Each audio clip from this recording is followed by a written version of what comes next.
if you're into strategy, 98% is execution, 2% is the PowerPoint. It's actually about getting things started, try things out, and learn from a mistake, and spend some money on trying to actually test these things out. So rather than being afraid and maybe waiting to see someone else doing something, taking the lead and being able to transform ahead of the curve.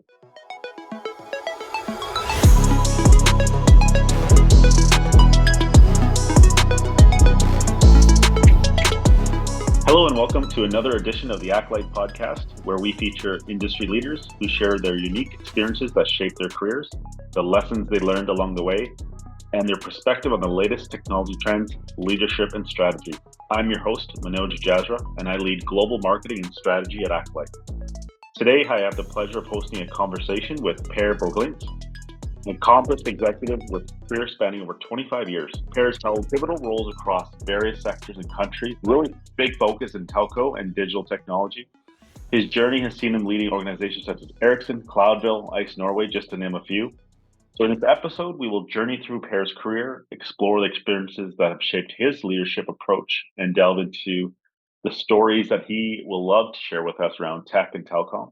Per, it's an absolute pleasure to have you with us today. Thank you for joining. Thank you so much for having me. It's my pleasure to be here, and I'm really looking forward to this conversation. Awesome. So given your experiences, obviously you've spanned a massive career, very telco focused. You've got Ericsson, Tel2, and Norway. So these are just a few, and then there's so many in between as well. So how have these roles shaped your understanding of the telco industry, all the way from when you saw it, when you first arrived, to where it is today? So yes, my experience has for sure shaped me over the years. I have seen a tremendous development from the early days in telecommunications in Europe, being the deregulation and very simple services from 2G and normal fixed line ADSL, and the first fiber networks going into IPTV, turning away from TV distribution and satellite provided broadcasting to becoming all over IP and over the top solutions. And now you would go into even 5G and 6G and to a certain extent even standardized interfaces that will enable far more services and give us more opportunities in using applications in a very agile manner compared to the very early days when you were only able to make phone calls and then SMS came. And today this is a vast majority of all things you handle from a day-to-day basis is happening through the communication devices. So it's been a tremendous development. And on the technology side, if you look on the inside of the operators, it also been a tremendous development in terms of everything from operations to how you build, how you construct, how you take care of customers, how you follow the customer, how you exploit the customer, and how you meet the customer needs. And this is all enabled through more and more technology and technology possibilities. Really cool. And as you were kind of making your way through your journey in various leadership roles, I'm sure you've picked up a lot of strategies that have influenced your approach to leadership and strategy and innovation. Can you share how, as you went from role to role as the sector got more mature, how does that shaped your career and your leadership approach? And I'm sure obviously within that, there were probably mentors and colleagues who influenced that as well. Yeah. So I think I entered the telecommunications and media industry at a very early stage when the first steps was taken into a deregulated telecom market and the first years of the era of GSM, which meant that I had the opportunity to participate in the birth of telecom across multiple countries and across multiple operators. And that, of course, has made me understand first from the operator side, because then I was at Tele2 and I was running a number of countries and I started up a number of operations, launched one of the first 3G network in the world, and seen the first very stumbling media services going over mobile phone networks. And I would say back in the days, this was pretty much the same services as you could render on the fixed line side, and then you would actually get them into the mobile. So it was really about connectivity. And I think the thing which you see with the data and applications is that it's gone away from communication to become a part of an integrated part of our life. So the total and true digitalization that we're going through is really happening, and it is happening through a very different way than back then. Then, if you look at the technology side on the inside of the operators, you still have the same, I would say, monolithic approach to a very large extent in the OSS and the BSS system side. So the agility for an operator to capture their own opportunities in the digital world is still a bit behind compared to how it is for us as users at the end of the communication line. And I think these things are going to be seen and developed over the years that comes. And what about specific people who influence your leadership and thinking? So in the very early days, I got the opportunity to work for Jan Stenbeck, who is the founder of the Tele2 Group, but also Modern Times Group, which is the media company. And he was also the founder of Vodafone and Orange. And his entrepreneurial spirit and the entrepreneurial drive and his view on things, and the fact that it's better to get things off the ground and get going and adjust as you go than wait to see if you can get things right from the beginning. I think these things made me have a far more direct approach to problem solving than others would not have had. So he had a major impact on me. Then my first CEO that I had the opportunity to work with is Lars-Johan Janheimer. He's currently the chairman of Telia in Sweden, Norway, and Denmark. And he served for 8 years as my boss. And I think his customer focus, his focus on providing services at a price that is affordable and is appreciated by the customer, made me understand the importance of having a very clear focus, not only on the service, but also being able to provide it in a costly and valuable offering. And that requires you to have a very strict CapEx management and also think through how you build and interact with your customer in terms of a system interactivity. And I think he provided a lot of insights on that. Then when I was with Ericsson for 8 years, heading up their software division globally, I worked for Hans Westberg, who's currently the CEO of Verizon. And I think with Hans, I got to learn, and also through Ericsson, got to learn the global view on telecom, and also had the opportunity to develop a complete software business in the OSS BSS space. And he had a very clear view and understanding on the importance of this space for the industry at a very early stage. And I think that have given me a lot of competence and insights, both on the side from a solution and architecture point of view, because I've seen so many operators and so many solutions and so many vendors, and I've been experiencing so many mistakes that both us being the organization, but also that our customers have struggled through over transforming their systems and solutions. And that has given me a very broad understanding of what needs to be done. And also Hans had a very clear focus, which was on the customer and the customer satisfaction. And I think it comes back to that. It doesn't matter if you're in B2B or in B2C, or if you're B2B2B or B2B2C, you always need to focus on making sure you have an agility and a simplicity in your customer relationship so that you can actually meet your customer needs and your customer requirements. And that also goes for an integrator like Accolite, or a technical development company like Accolite, or a vendor within the OSS BSS space, or a software vendor in the CRM space, or whatever it is. If you don't help, then you're hindering, and your aim should always be to help. Thank you. There was some really cool and interesting points that you mentioned there. One of the things you mentioned out of the gate, which I totally believe, which is factor of, or idea of, momentum versus perfection, right? And you talked about one of your mentors, or your is talking about the idea of like, let's build this thing and get going. Otherwise, the world just kind of leaves you behind, or you can't even test some of your hypotheses or capabilities in market, and therefore you're not progressing and making momentum on this. So that was very interesting that you mentioned that. I also actually worked at a Canadian telco for a number of years, and I just know that your thoughts around customer experience are so central. Primarily because like telecommunications, whether it's wireless or internet, have obviously become like it's so foundational in our day-to-day activity. So we can hinder business, we can hinder personal experiences if we don't get the customer experience right. So that really resonated with me what you said there. And that's exactly what is happening, I think, to a large extent, because the user has moved on.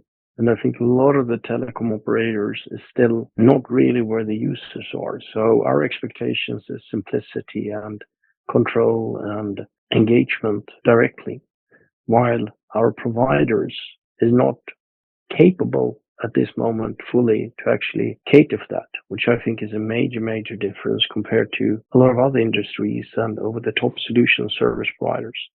Yeah, makes sense to me. Especially since like it seems like these over-the-top industries and kind of parallel industries are coming into the the telecommunications customer base, and obviously dealing it left and right with other capabilities that some of the telco providers aren't able to fully provide yet. Exactly. So I would love to, for our listeners, you've obviously been in the sector for a while, like we talked about. So when you look at today, what's on the top of your mind as a leader in telecommunications and technology? Obviously, you mentioned 6G, generative AI is obviously a very hot topic. What things do you think about as trends that are happening currently and kind of the next year or two here? So I would say, even if we see AI being on top of the mind of everyone and everyone talks AI, I don't really think that AI, in terms of capability, is fully there to actually enhance all the flows and all the engagements that the customer has. Even though it will help, it will improve productivity significantly. You would be able to have, for example, in a network management center, in an NOC, there could be an AI engine that sees a problem, and instead of that, the engineer actually goes in and looks for what is the problem. The AI would suggest, okay, we foresee that there is going to be a problem at this equipment because of the current traffic volume or whatever, and suggests to the NOC operator that you should probably do this, or you get three alternatives, or if there's an outage, you get three alternatives that the engine provides as solutions for, and you would approve instead of actually starting an action with trying to solve the issue. So you will have a lot of operational improvements in the first phase. In the customer engagement, in those SPSS and subscription management, you will also have a lot of improvements in the help of AI, but that is going to come a bit later, as I think that requires quite a transformation on the system side of the operator. So I would say AI is going to be coming in, helping us and solving issues for us. But I do believe that the first step is actually to go away from a lot of the very, what we would say, traditional systems and solutions that are in place today for CRM, for billing, for OSS provisioning, etc., and creating more agile solutions that can enable you to pick products and solutions as you like and offer them, or even base it on rules and have the customer to pick and change and adjust as they like. And I think that is going to come in more and more to play and become more and more important. That agility will require the operators to change. And back 5, 6, 7 years ago, it was a full stack, one vendor approach, total transformation. I think these things could probably be a bit of the past. You probably are more benefiting from having multiple vendors, solving different parts of your challenges, and moving in suggestions for how you can gradually transform your stacks rather than transforming everything. And the reason for that is that a total transformation with all the customer information would be really, really key to solve. Again, yeah. So I think that you will see these things gradually coming in and improving things structurally for us as customers. And you would approach this gradually rather than approaching a complete rip and replace. Even though some are probably going to do the total rip and replace, but you're also going to see, I think, more and more sophisticated software is coming out that can solve some of these issues and challenges that might not require you to go into complete transformation, but actually can do gradual transformation. That would be a major step change in the area of telco, don't you find, where telco, the sector has had this concept of major transformation, and the transformations have taken obviously months and years to accomplish because of the scale and size of the monolithic kind of legacy platform. So this seems like a breakthrough opportunity for telco to get much more like faster in their release schedule and be able to meet those expectations of customers, as you said. Yes, and I think that is what we see, and you can also see that there is a trend in the telco business now to go and provide B2B services and create agility with partnership and partner portals. And I think this is a new area of revenue opportunity for the telecom operators to start selling partner solutions and actually broaden your offering, and by doing so, enhancing your overall solution. Makes sense to me, especially since like the ownership or I don't know, the management of the customer base does inherently sit with the telco operator. So their ability to understand what that user wants and then build those portals to offer those capabilities makes a lot of good sense. I'd love to kind of ask you about, you've probably led some serious transformations in your time. Telco is obviously a big part, as a big transformation based sector. What do you think is the most fulfilling thing you've ever done in your career? That's a big question. One or two things, or things that stand out.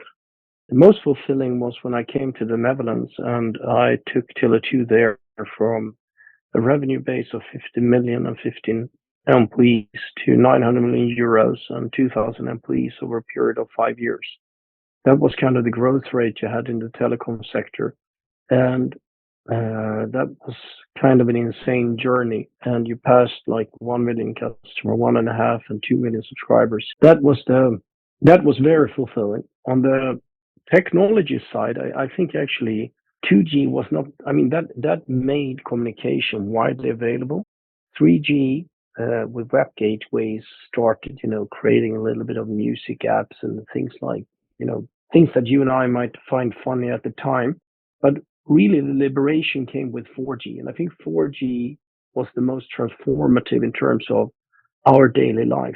And I think that seeing that happening has been a tremendous experience.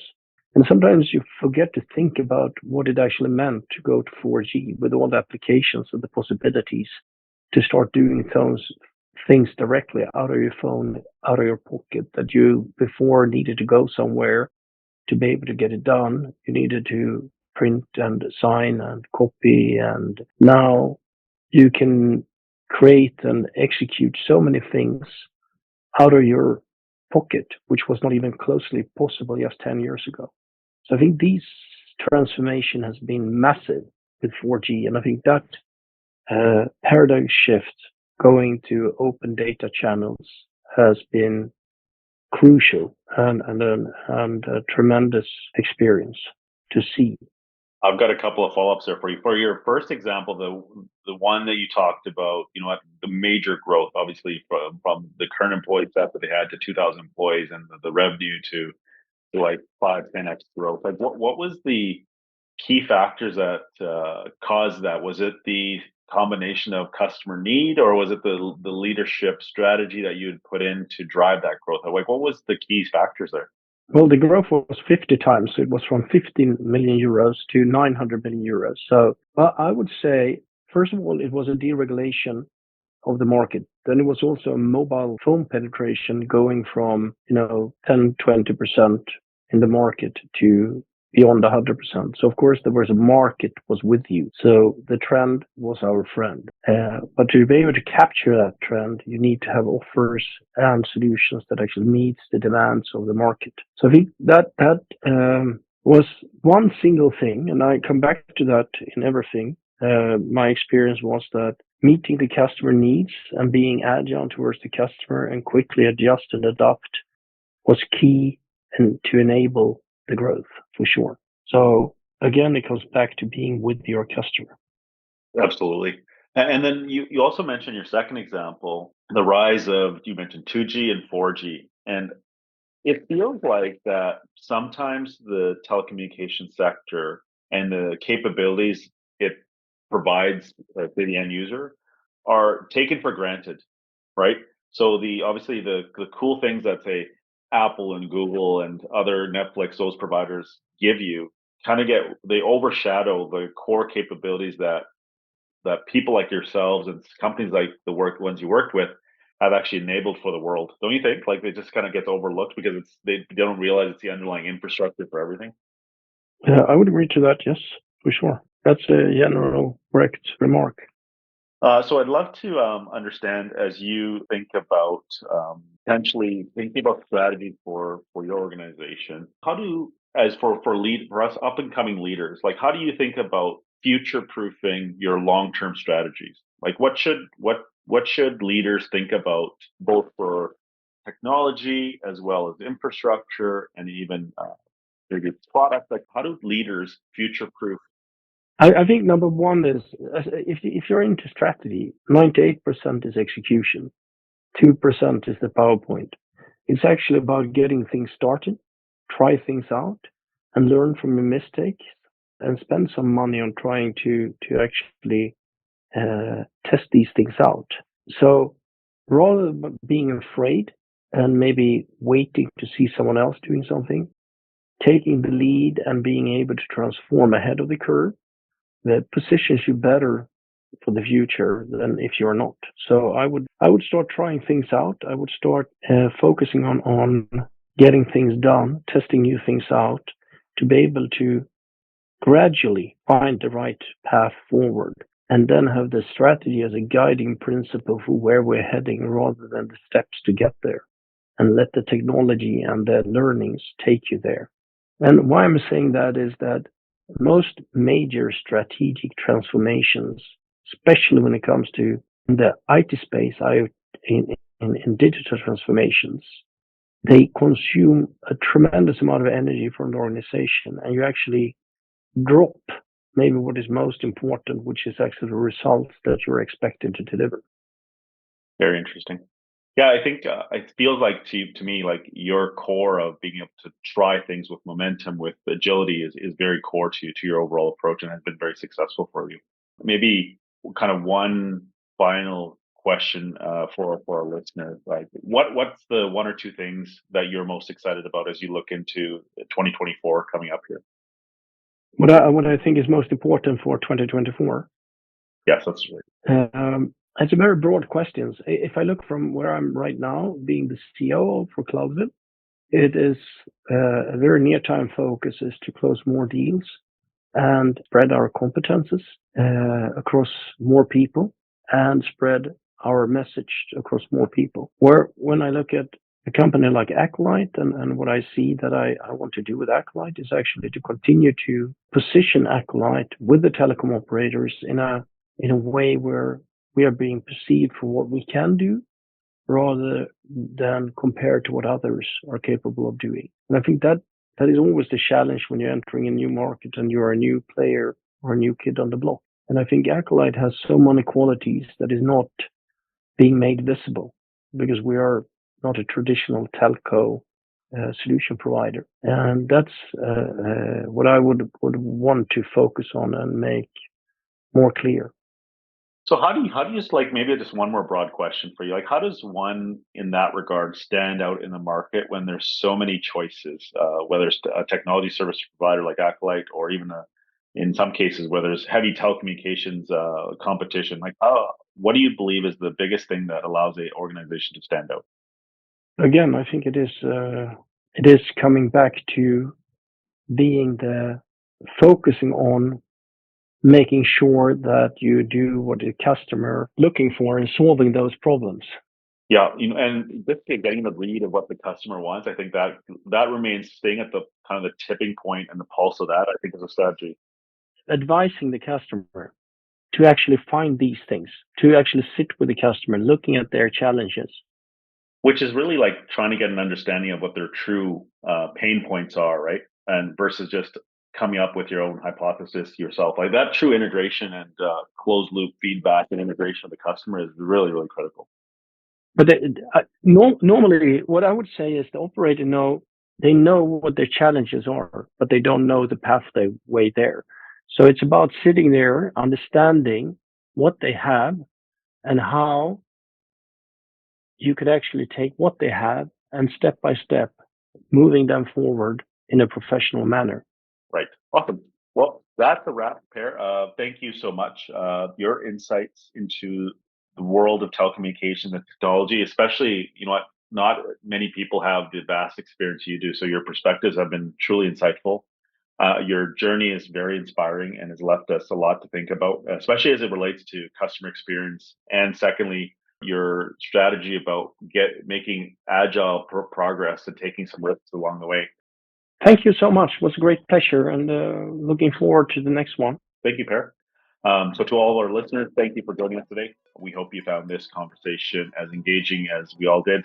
Stay tuned for more insightful discussion. And until next time, this is your host, Manoj Jazra for the Accolite Podcast, signing off.